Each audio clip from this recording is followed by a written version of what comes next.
اچھا ناصر بھائی، ویسے یہ ہوتا ہے کہ کیونکہ لوگ کہتے ہیں کہ جو بندہ شاعری پہ سٹارٹ ہو جاتا ہے وہ کسی اور کام جوگا نہیں رہتا، کیونکہ 24 گھنٹے اس میں شاعری کے کچھ نہ کچھ جراثیم جو ہے نا وہ رہتے ہی ہیں۔ تو جب آپ نے شعر و شاعری سٹارٹ کی تو آپ کی فیملی کا رد عمل کیسا تھا؟ فیملی کا رد عمل بہت اچھا تھا، اور بہت سپورٹ بھی بہت کیا میرے گھر والوں نے شاعری کے حوالے سے۔ اور جیسا کہ آپ نے کہا کہ شاعر جو ہے وہ صرف شاعری کرتا ہے اور کوئی کام نہیں کر سکتا، تو ایسا نہیں ہے۔ اچھا ٹھیک۔ یہ ویسے ایک بات لوگوں نے بنا لی ہے، شاعر جو ہے وہ بہت بڑا لفظ ہے، صحیح، ایک چھوٹا لفظ نہیں ہے۔ لیکن معاشرے میں پھیلا ہوا ہے نا کہ بھائی شاعر جو ہے نا وہ بالکل ہی نکما ہو جاتا ہے یار۔ دیکھیں جی، تاریخ گواہ ہے، میں آپ کو تاریخ کے پس منظر میں دیکھ لیں کہ جب بھی کسی ملک کو ہرانے کی کوشش کی گئی ہے، جب بھی کسی ملک کو گرانے کی، کسی سلطنت کو گرانے کی کوشش کی گئی ہے، سب سے پہلا کام وہاں پہ ادب کو ختم کیا گیا ہے۔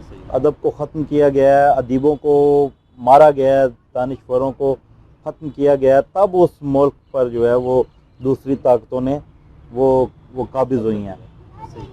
یہ بہت بڑا فیکٹ ہے کہ ہم لوگ اب اس دور میں شعر و ادب سے لوگ بہت زیادہ دور ہیں۔ اس کی دوری کی وجہ بھی یہی ہے کہ ہمارے جو ہے نا وہ مختلف مائنڈ سیٹ ہو چکے ہیں کہ بھئی شاعر جو ہے وہ نکما آدمی ہے، اس کو، اور تحقیق کا دوسرا نام شاعر ہے۔ تحقیق کا دوسرا نام جو ہے وہ شاعر ہے۔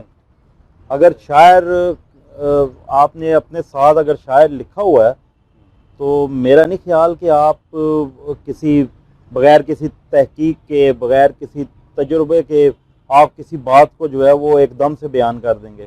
یہ بہت مشکل کام ہے۔ شاعر جو ہے یہ باقاعدہ پڑھا لکھا، بالکل ایسے ہی، اور تحقیق لازمی ہے، اور اس کے لیے ڈگریوں کی ضرورت نہیں پڑتی ہے۔